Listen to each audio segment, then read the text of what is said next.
Hi, everybody. Thank you for joining us today for the personal trainer to lifestyle coach making the transition. Today's presenter is Michelle Matei. As we get started, you do have the option to use the mic and speakers option on your computer or call in.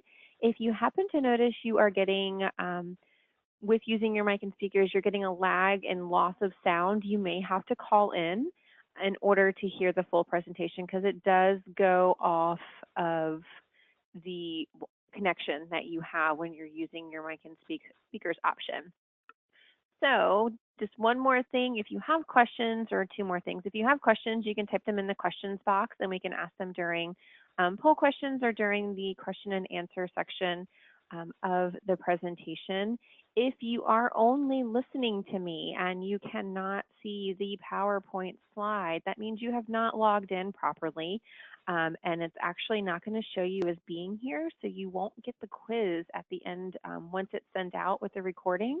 So make sure that you've clicked on the link. You are seeing our first slide on our PowerPoint, as well as hearing myself and here in a minute, Michelle speaking, so that you do get credit for attending and then can get the CEC quiz to get your free CEC.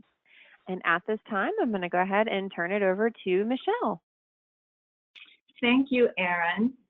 Hello, everyone. Welcome to the webinar. I hope you can hear me.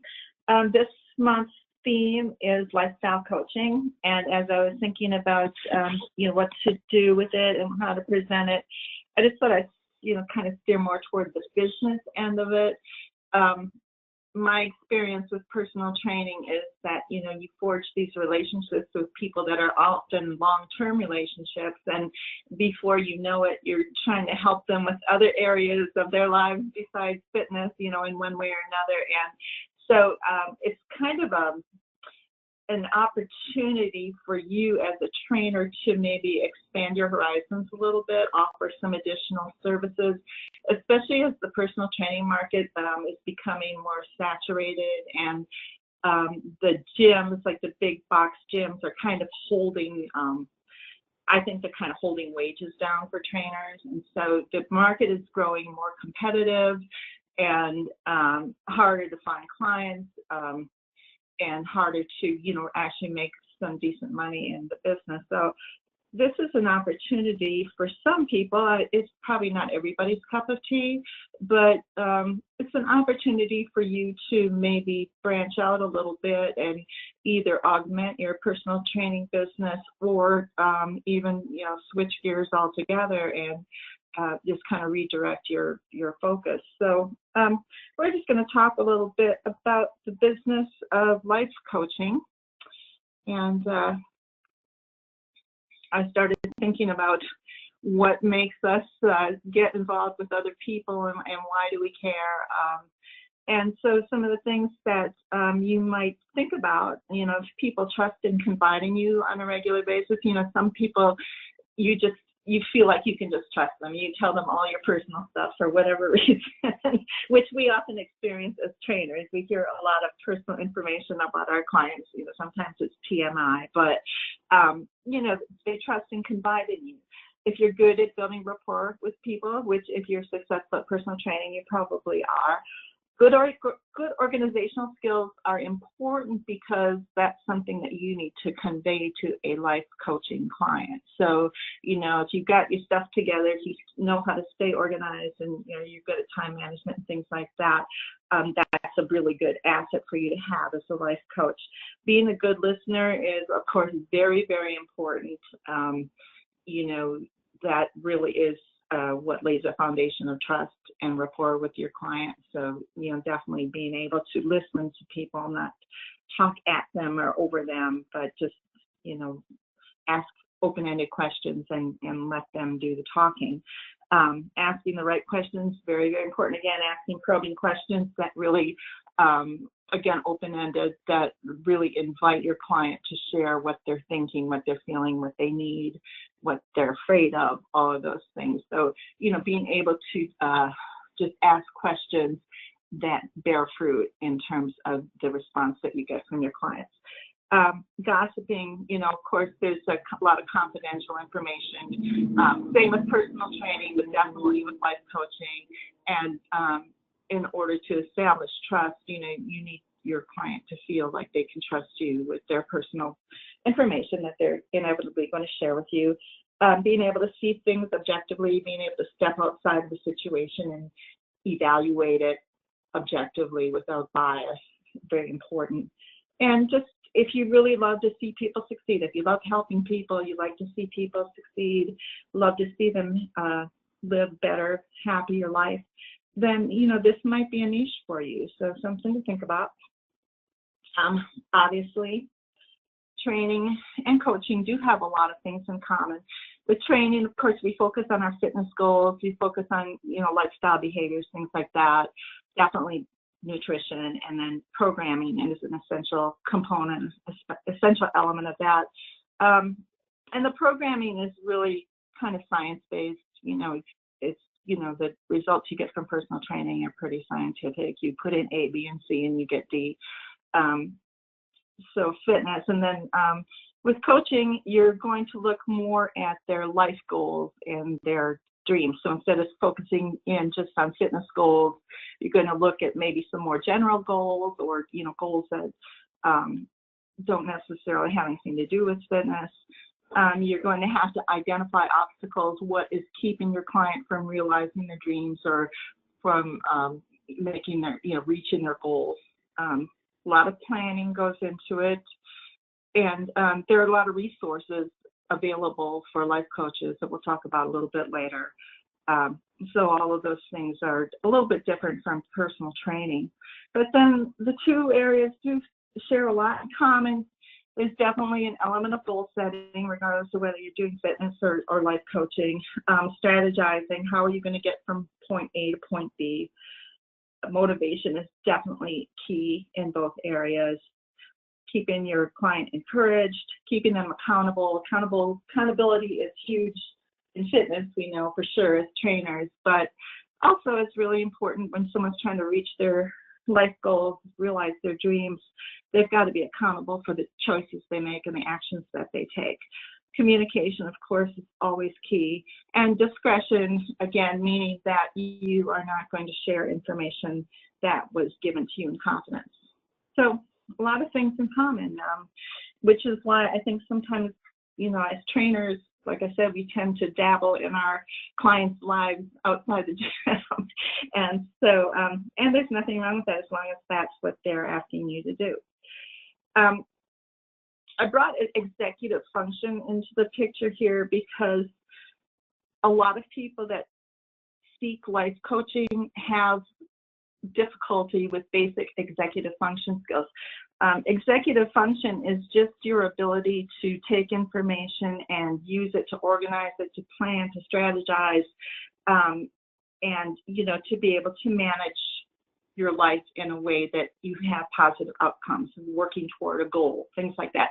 Basic skills that typically people develop in early childhood, but they found in a lot of people that have poor executive function that for whatever reason in early childhood, when they normally would be developing those skills, there's some component missing, and so they just never learn them. So they are skills, they're not inherent, you're not born with them, but executive function skills have to do with paying attention, being able to focus, and pay attention to what's going on, being able to organize and plan things, being able to initiate tasks and stay focused on them until you complete them. A lot of people get things started, but then they lose focus and they just never are able to follow through.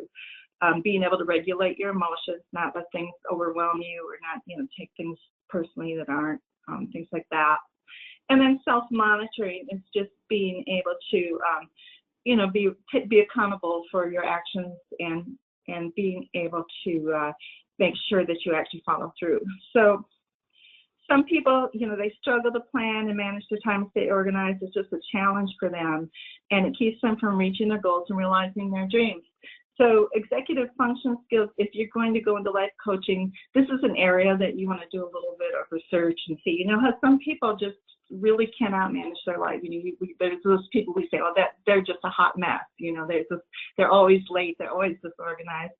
They're always a little rumpled looking. And those are people that, have some executive function challenges. So something to bear in mind if you're going to go into life coaching, you want to explore. This is kind of an emerging, I don't know if it's a science per se, but there's a lot of information and a lot of research being done in the area of executive function right now.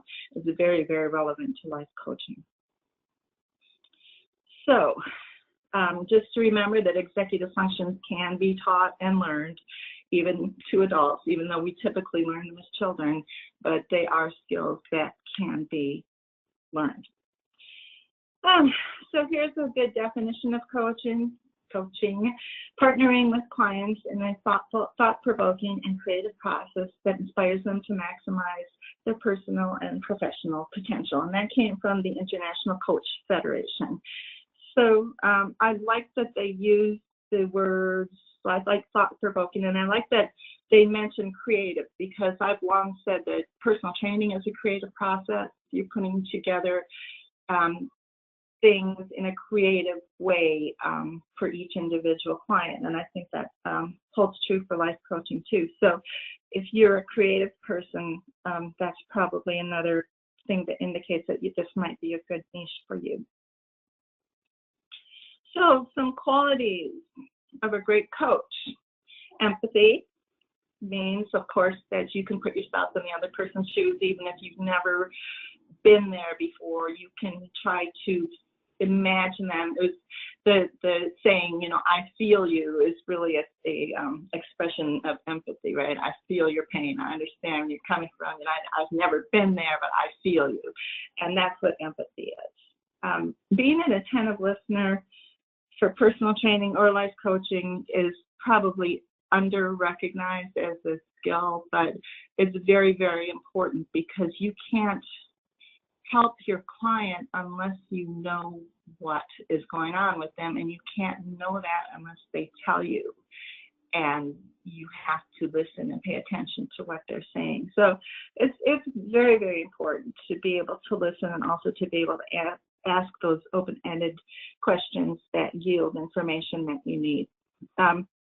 Being insightful. Insight is being able to look at a situation and evaluate it, maybe identify specific patterns. Like, for example, in a life coaching client, you might observe patterns of behavior. You always get to this point, you get close to reaching your goal, and then you quit for some reason. You might see patterns of behavior that emerge, and you'll be able to put some insight into, okay, now I see what is happening to you.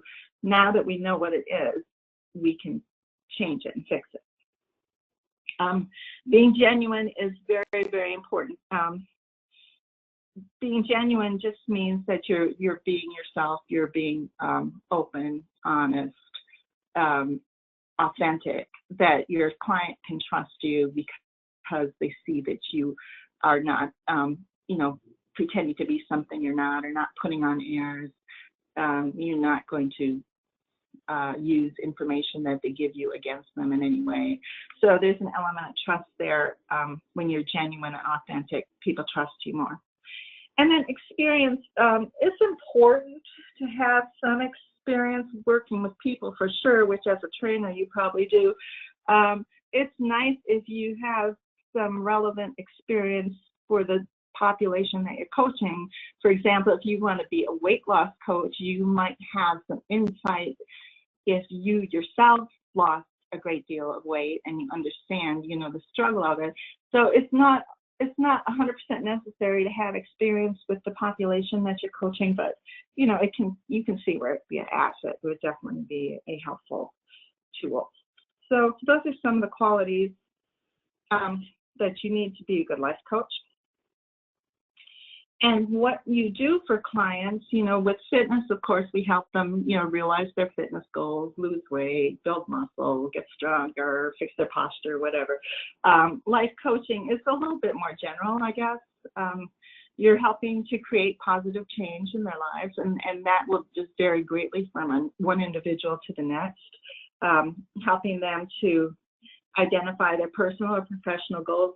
Sometimes people really don't have goals. They know they want a better life, but they don't really know what that better life looks like. And so a life coach will help them identify their goals. First of all, what do you really want out of life? Where do you want your life to go? Where do you see yourself down the road? So identifying personal goals, developing their personal strengths. You're going to look at your clients and of course you'll see their flaws, but what you really want to focus on are their strengths. What can they do? What are they capable of? What do they do well? So you help them to develop those strengths into even greater strengths. You're helping them to achieve a more rewarding life. Okay, they feel like their life has meaning, it has purpose, and so you're helping them to find that.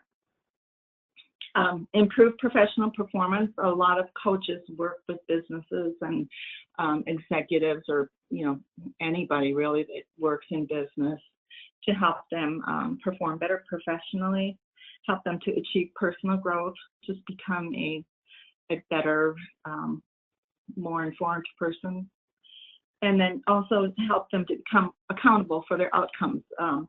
A lot of people don't know how to take responsibility for their situation they're in, even though we all get our life is a sum total of the choices we make and the decisions that we make. So a coach is going to help a person really just create a better life for themselves in one way or another, and it will be based on an individual and what their goals are, what they want to get out of their life. So your goals, there's a lot of different things that different types of coaches and different types of goals. You might help someone with work-life balance. Someone who's really having a hard time handling family life and working and managing their career and things like that. Time management's a big one for a lot of people. A lot of people just really struggle to use their time wisely. Relationships, you might get a client that needs help with relationships on some level. Stress reduction is a big one, and that, of course, lapses over into fitness and health, wellness too. Life simplification. Some people just want to simplify, get rid of clutter in their lives, whether it's actual physical clutter or it's mental clutter or whatever, just simplify their lives. Health, of course, is similar to fitness, but not exactly the same thing.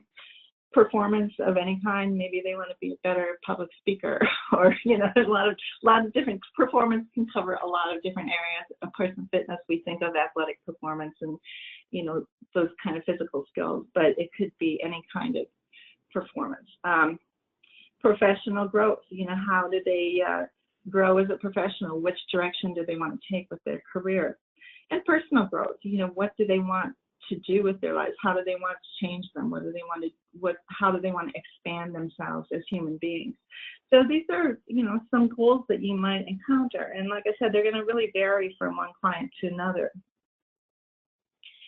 But one thing that an effective coach, or a few things an effective coach does not do, we don't fix people. So we're not out there, we're not going to fix their whole life. We're not going to fix them as individuals. We're not going to go in and give orders and instructions and tell them what to do. It's not like you're going to come in, which in fitness you kind of do. You kind of come into the gym and you're like, okay, you are going to do 15 repetitions on that leg press machine. And with life coaching, you're not really, it's just a different approach. So you're not going to actually give instructions per se specifically on what to do, although you may give assignments. And just giving personal advice, but it's really not about what you think. It is about helping them make better choices and helping them to think about their lives. So it's not up to you to give advice per se. You're just going to help them arrive at their own conclusions, I guess. So, you work as a guide to a happier, more satisfying life. You're going to focus on your client's strengths, help them explore options, and make the best choices based on their individual goals and visions. So there's a lot of different types of coaches out there, and you really, when you start to think about it, you just so many different ways you can go with it. So athletic, of course, athletic coaches, we know what those are, right? But you have financial coaches helping people get their finances in order. Childbirth coach, you might decide to become a doula or, something like that, helping people get through that very important event in their life. Career coaching, how do you get to the next level in your career, or which direction are you going to go in? Relationship coaching, the business coaching, which varies from career coaching, and that would be probably more geared to someone that owns a business. Family lifestyle coaching, which I think is important, especially when people do have families with small children, just being able to get everybody on the same page. This is an area that would probably lapse over into childhood obesity and things like that, physical fitness, but from a family perspective. Spiritual coaches, there are those out there if you're a spiritual person. And there's just so many different categories, so you could really coach just about anything that you feel that you are qualified to do. So we're going to do a quick poll question, and Erin's going to come back on and do this poll question with you. All right, everybody. As a personal trainer, do you find yourself going beyond training to life coaching? Yes or no? I'll give everybody a few minutes to go ahead and answer that question.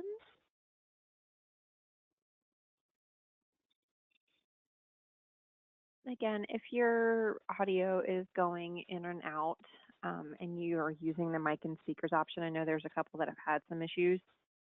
You may have to call into the presentation. It's just because the connection is dropping with the internet. Like the internet connection is just dropping, and it's causing a disruption in the sound. So if it continues to happen, just give a call in, and that way you shouldn't have any issues when it comes to that.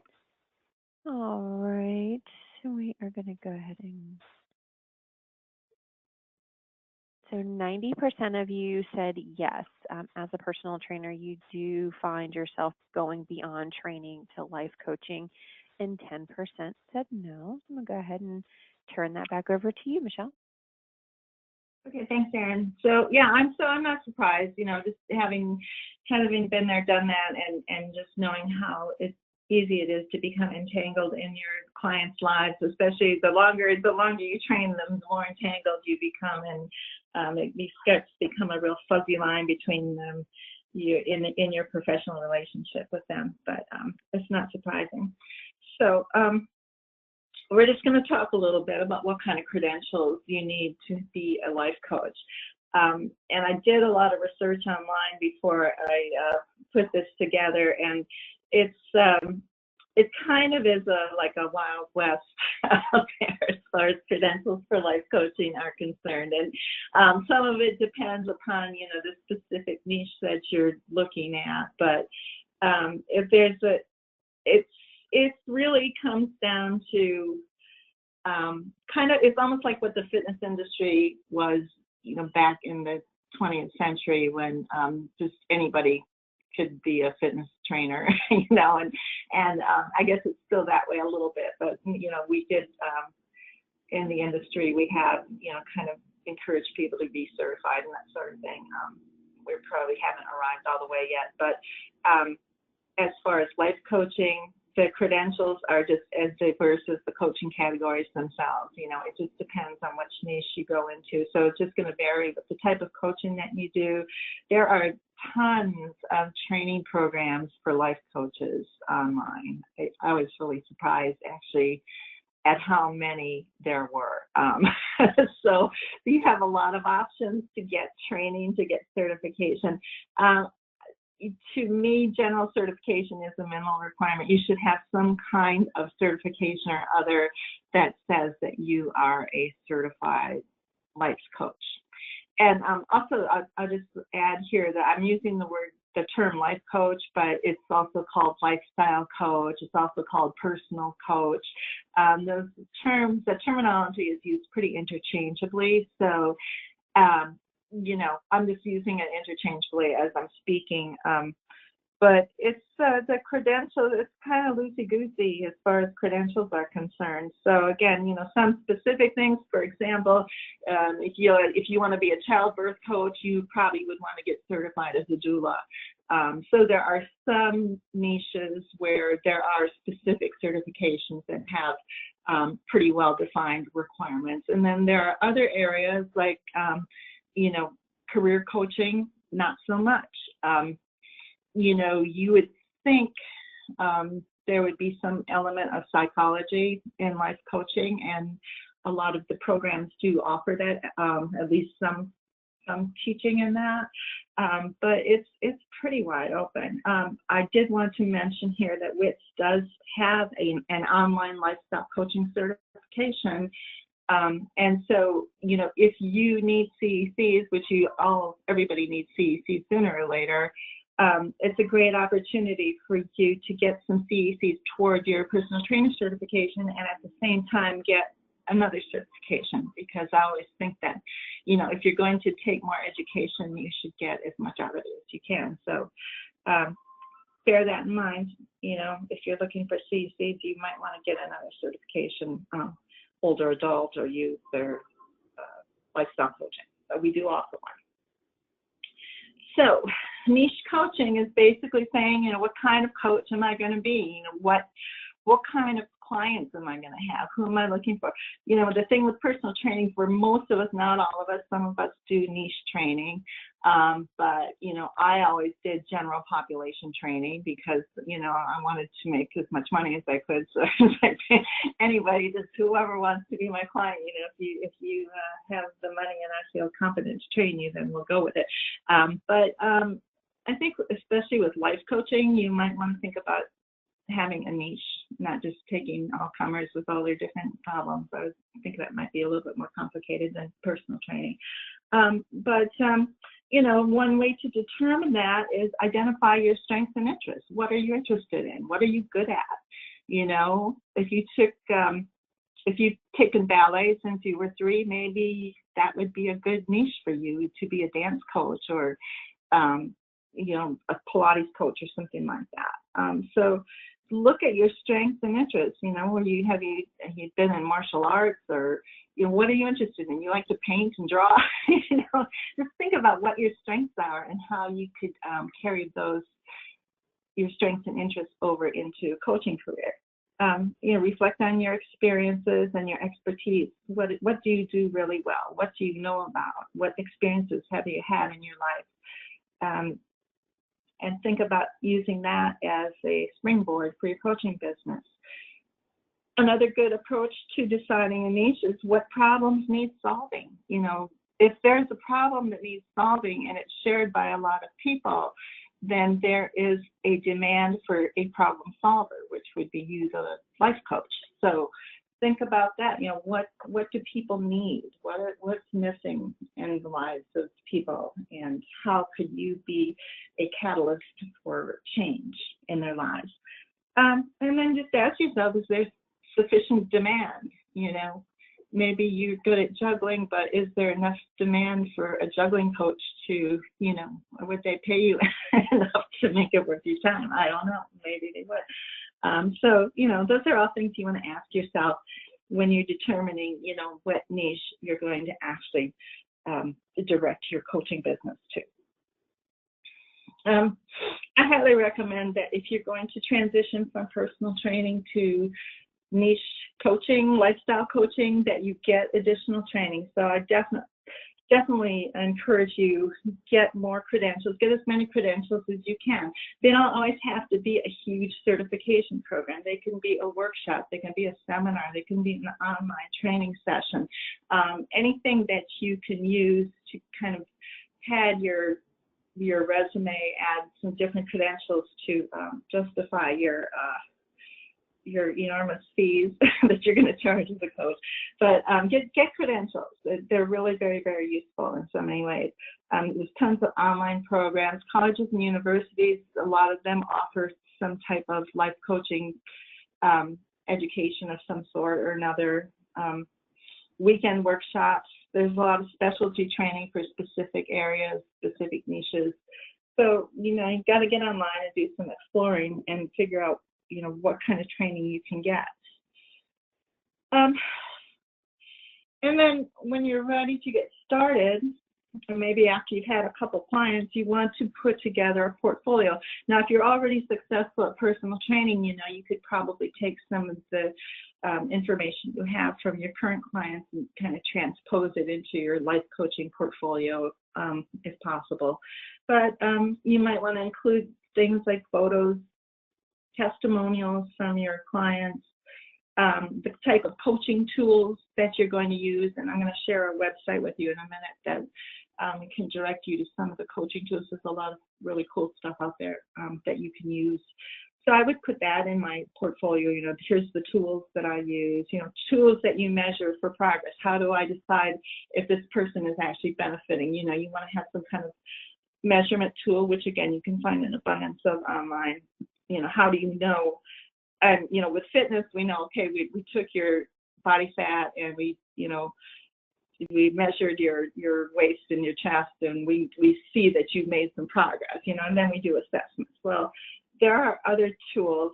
Life coaching is maybe a little more vague, but there are tools out there to measure whether or not your client is actually seeing progress, whether they're really moving toward their goals.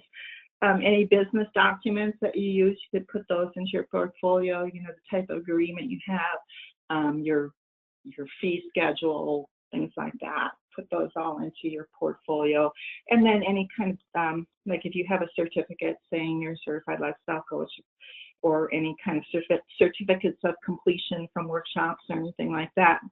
Put all those into a really nice portfolio, spend a little bit of money, get something that looks nice and is presentable. Or, I would personally, I don't even know that I would do a physical portfolio. I would probably put together like maybe a video portfolio where you can feature all these things and, have it be a nice thing that you can present online or on your computer. Or you can send a link to your client, that sort of thing.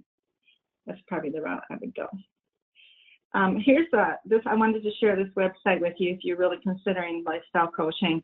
The coaching tool company, they have tons of free stuff, like free PDFs that you can download and things like that, and they're all coaching tools. So definitely check that out. I was actually surprised at how much stuff was out there when I started looking. So definitely worth a trip to that website to see what they've got.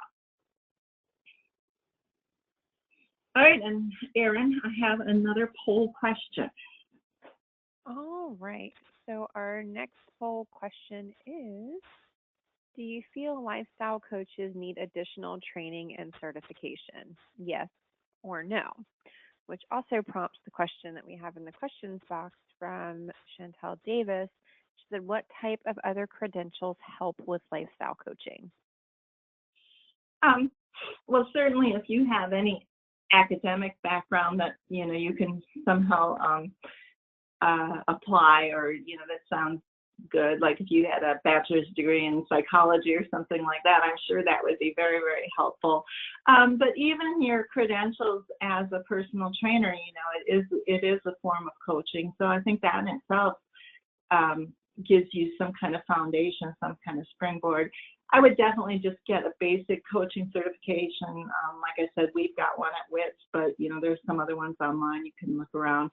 I would say if I had to say to get one thing, I would do that first. Just get a basic certification that says that you are a certified lifestyle coach, whether you get it from W.I.T.S or from somewhere else. That to me is the basic thing. And then again, like I said, depending on your niche, if you, it just depends upon what you're, where you're going with it, and just start looking around and see what's out there. I know that that's not probably a very concrete answer, but that's about all I have to say about that. All right, so it looks like 99% of everybody says that they feel lifestyle coaches need additional training and certification. 1% say no. One other quick question, Michelle, before I turn it back over to you. Where do you do life coaching? At the gym, in your home, in an office? And that is from Michael.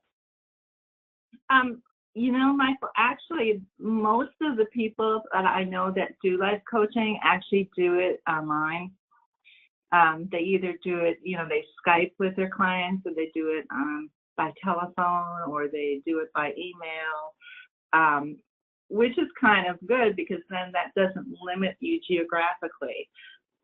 So my experience is that online really seems to be the realm. Now, there are business coaches that actually go into companies, like, you go into Cox Communication and you work with people on their staff there. There are coaches that work with executives. There are people that, in the business world, actually coaching is really big in the business world, which is also something I didn't know until I started researching this, is that, you could be an organizational coach. You could work with specific organizations and actually go in and physically do presentations and interact with people. But my experience is that most people are doing it with some type of electronic communication.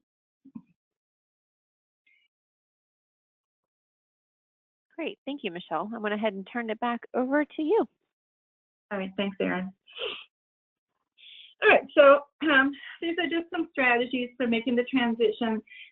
You might not want to transition all the way. You might want to keep some personal training clients and just add life coaching as just another service that you provide, or you might decide to go all the way, take the dive and kick the plunge and go all the way over to being a life coach. So, these are just some ideas for how maybe you can take what you're already doing and start to seg over into this new area of endeavor.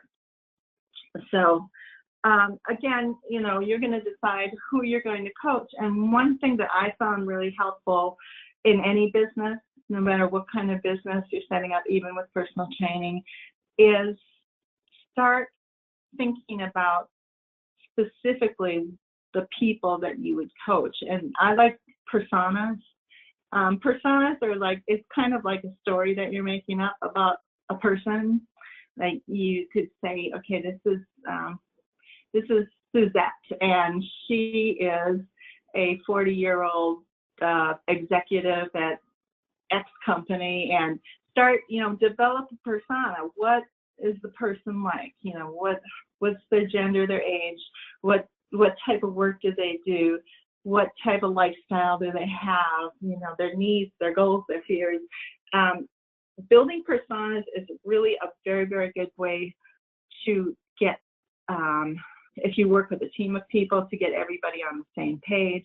But it also just helps you when you're building your business and you're putting together your business tools.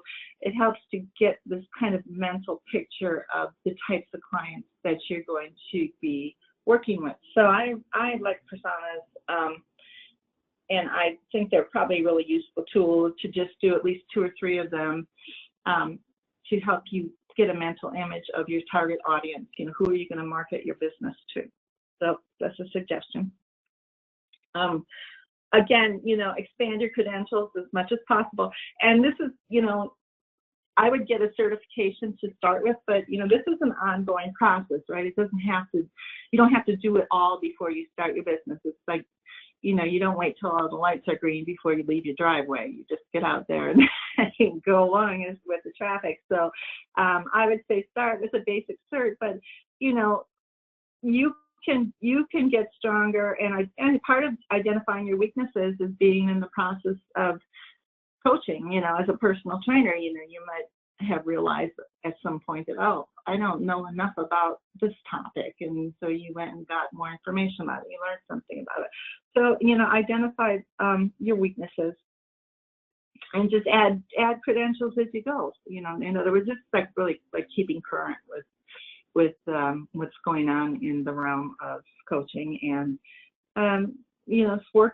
work as you go to expand your knowledge, expand your own personal expertise, and then it's possible you really want to stand out as a niche expert, because the thing is, if you work with a specific population of people, let's say let's say you work with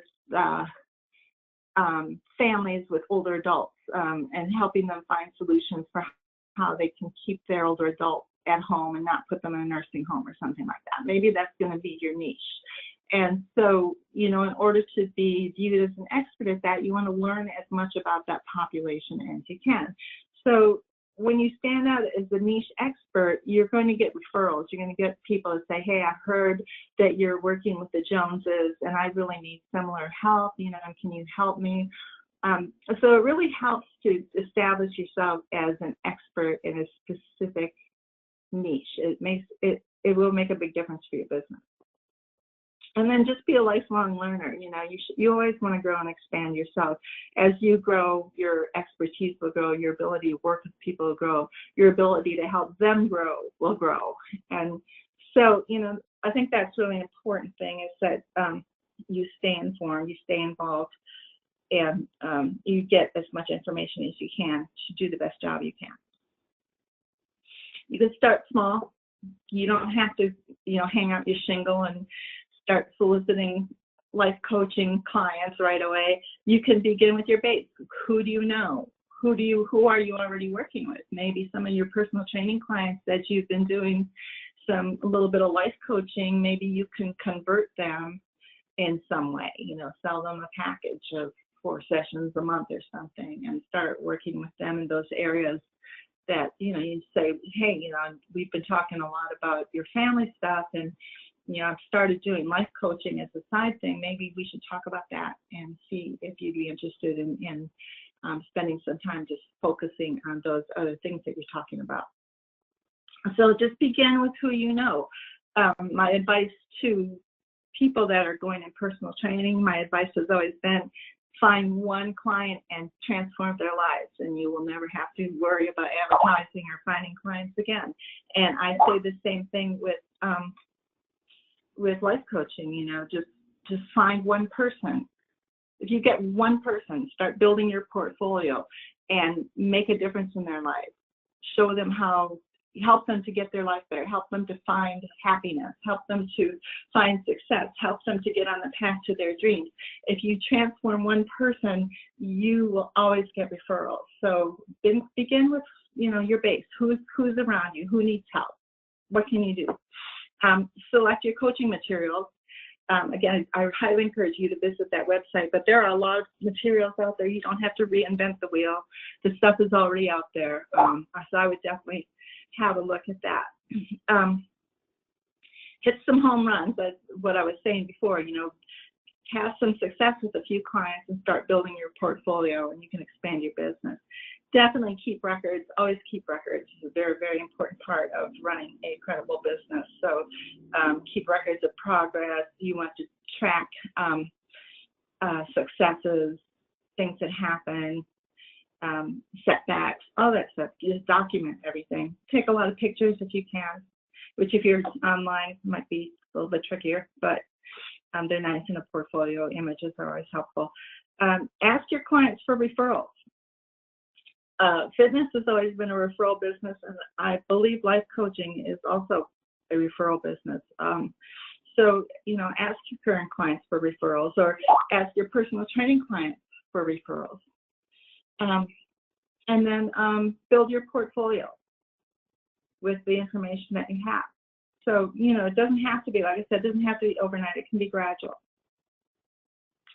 And I have another cool question. All right, let's see here. Our last poll question is, are you considering making the transition from trainer to lifestyle coach? And we'll give everybody a few seconds to go ahead and answer that. There was a quick question from Pamela Michelle. She said, does lifestyle coaching require specialized liability insurance? I would have it. I would have. I know what you're saying because of personal training. Obviously, we do have that. Not everybody has it, but it's available to us. I think it would come down to what type of coaching you're doing, probably. I think insurance is always a good idea. People can sue you for pretty much anything. So sadly, and they will. So if you can get insurance for your niche, I would recommend it. You know, you might not need a lot, but it's good to have some. You know, any business that you're in, it's good to have some type of insurance. All right, and let's close this. And it looks like 63% said yes, 37% said no. So I'm going to go ahead and turn it back over to you. Okay, well, good. Well, I'm glad that there's so many of you are thinking about it. Like I said, even if you don't do it now, it might be something you want to do down the road if you're looking for ways to expand your business or to just take your career in a new direction. So when it comes to building your business, and this is actually the last segment of the webinar, when it comes to building your business, there's just a few things that I recommend. I did like the question about insurance, and I didn't include it in my presentation, but I'm glad you brought it up because I definitely would consider insurance. This is a big one, though, business entity. A lot of people that are coaches, personal trainers, tend to go into business as a sole proprietor or sometimes as a general partner in a business. And it's a very risky way to do business. There are a lot of reasons. I won't go into all of them, but if you are operating as a sole proprietor, even with your personal training business, you, in the eyes of the law, you are your business and your business is you. And so if the business messes up, you messed up, and vice versa. And so when it comes down to liability, for example, let's say that your business has some unpaid bills and you have creditors coming after you for the bills. Well, if you're a sole proprietor, they can actually, they can seize your assets if it's a big enough, whatever. If it's a big enough thing, you could lose your home, you could lose your car, you could lose all your personal assets if your business accrues liabilities and you're a sole proprietor, or if you're in a general partnership. And so I'm a big fan of LLC, which is limited liability company or limited liability corporation. And what it does is it basically separates the business from the owner. Meaning that if something happens in your business has liabilities or has debts or something like that, they are not your personal debts or liabilities. They belong to your business. Just like, the Supreme Court ruled that businesses are people too, not that long ago. Well, an LLC basically makes your business a separate entity from you personally. So I highly recommend that you do that. The only reason you would go to be a full corporation is if you were going to go public and sell stock shares. If your personal coaching business goes that big, good for you. But I'd say LLC is probably a really good structure for both personal training and for life coaching. So I would just encourage you, if you're going to start a new business, or even if you already have one, I would highly recommend that you go the route of forming LLC. It's not very expensive, and it's pretty straightforward and simple to do. So, online presence, very, very important. As we mentioned earlier, a lot of life coaches work only online. A lot of personal trainers work only online. A lot of personal training programs available just online, and it's going to continue to be a thing. It's getting more and more where people are working from home. They just are not going places. They don't want to get in their car and go to meet you for a session. They don't want you to come to their house because they don't want to have to clean it. So online works for so many reasons. And so having a good online presence is really important. It's key to gaining clients and just cementing your credentials. So first thing you should do is create a professional website. It doesn't have to be complex. It can be really simple. It can just have a homepage. It doesn't have to be really complicated, but you should have some kind of website. Anymore, it's so easy to do. Go to Wix.com, buy your domain name. It's it's really simple. They have so many templates. So, you know, at least get a basic website that looks professional. Highly recommend it. Build a professional looking Facebook page that's just for your profession, not your personal page. Then the thing that makes your website stand out is really content. The search bots from Google or whatever go through all the content on the internet, and the thing that brings your website to page 1 versus page 10 or whatever is really your content. So you want to put valuable content in and identify specific keywords that will help to bring your business out from the crowd, help to showcase it. Also, quality content is really key. Now, don't just put some stuff in there with a bunch of keywords, because the bots are, like, the artificial intelligence that they have now in the search engines is such that it can figure that out. So, you know, content rich, something that's useful to people. And then share this content on social media. Excuse me. Share your blog posts on social media with backlinks to your website so that people will visit your website. Share client testimonials and things like that. Anything that you can share to help build your business. One of my former students, who is now very successful at personal training, shares videos of his clients and pictures of his clients on Facebook. And it's very effective, and that gets people's attention and they look at it. So develop your online presence. And then also just build your public image in your community, get involved in your community, mingle with your target audience. If you have a specific niche that you're going to work with, then start finding inroads so that you can be around those people and attract clients. Definitely create a media campaign, or at least develop some kind of relationship with the media. It could be press releases. Maybe you can forge professional relationships with people that work in the media, things like that, to get your name out there. Have some kind of marketing strategy. Once you set up your business, how are you going to market it to other people? How are you going to attract clients? Create relationships with influencers. There are a lot of people that are influential in your community, in your town, and developing relationships with them can be very, very valuable in bringing business back to you. And then stay in touch with former clients. Former clients are a very, very good source of referrals, and they also are sometimes repeat customers. And so keeping a good connection with them, you know, sending them, you know, links to your blog or whatever, very good idea to stay in touch with people that you've already had a professional relationship in the past, even to get testimonials from them. A lot of reasons to stay in touch with former clients. So highly recommend that. Anyway, I just want to leave you with a thought. Building a business is hard work. Everybody I know that has a successful business, they live and breathe it. It's a 24/7 thing. You know, it's a lot of work, but if it's your passion, if it's your desire, if it's what you love to do, it won't seem like work. It'll just be an integral part of your daily life. So I'm just going to leave you with that thought. You know, before you hang out your shingle, be ready to roll up your sleeves and get your hands dirty and actually work really hard to build your business.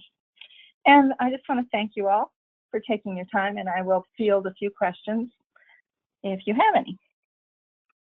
All right, so we have about 5 minutes, so we're going to do a question here or there. Let's see here. Patricia and another student wanted to know if you could put the slide back up that has the website, or did you mention a website for the building? Yep. Let me see. I find it. Oh, there it is.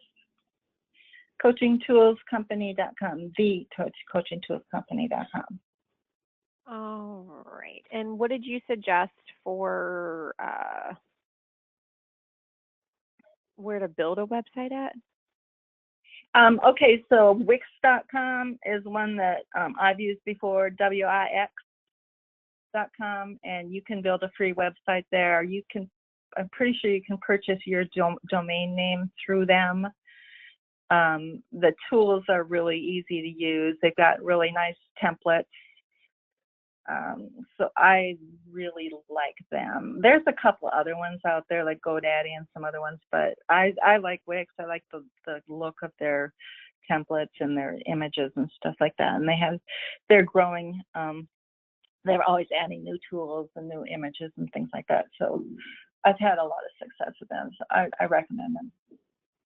All right. And then Chantel wanted to know, you can life coach and personal train a group and group train, et cetera, all at the same time. Like transitioning from personal training to life coaching doesn't mean you're no longer personal training, correct?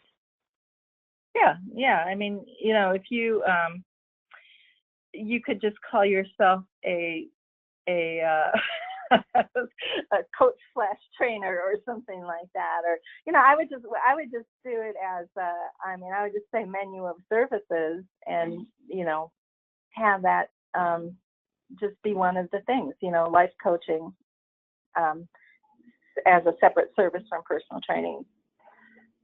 That's how I would approach it. All right. And Patricia said, is it just W.I.T.S.com? Yep. Okay. And the last question we have time for today, how many sessions do you typically hold with a client? Oh, that's a really good question, because I did do some research on it. I meant to include it in the slideshow, but I guess it slipped my mind. Actually, 2 to 4 sessions a month is actually what I found is average, which doesn't seem like much. If you're used to personal training and you're used to seeing your clients 3 times a week or 2 times a week, 2 to 4 sessions a month doesn't sound like that much.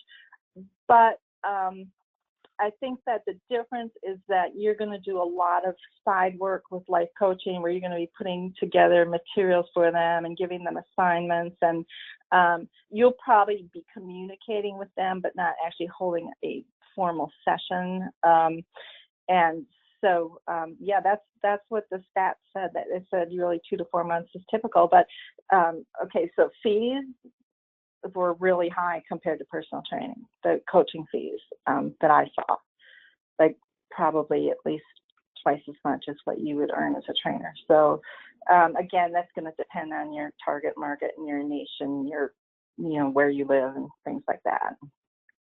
But that's something you might want to explore a little bit farther.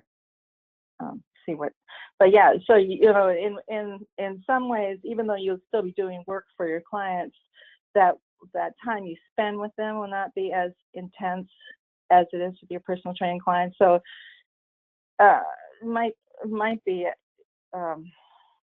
you might have to work less for more money with life coaching.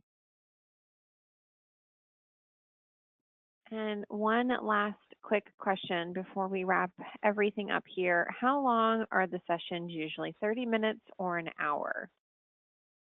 Okay, and that's another thing I did look at, and yes, that's the answer to that.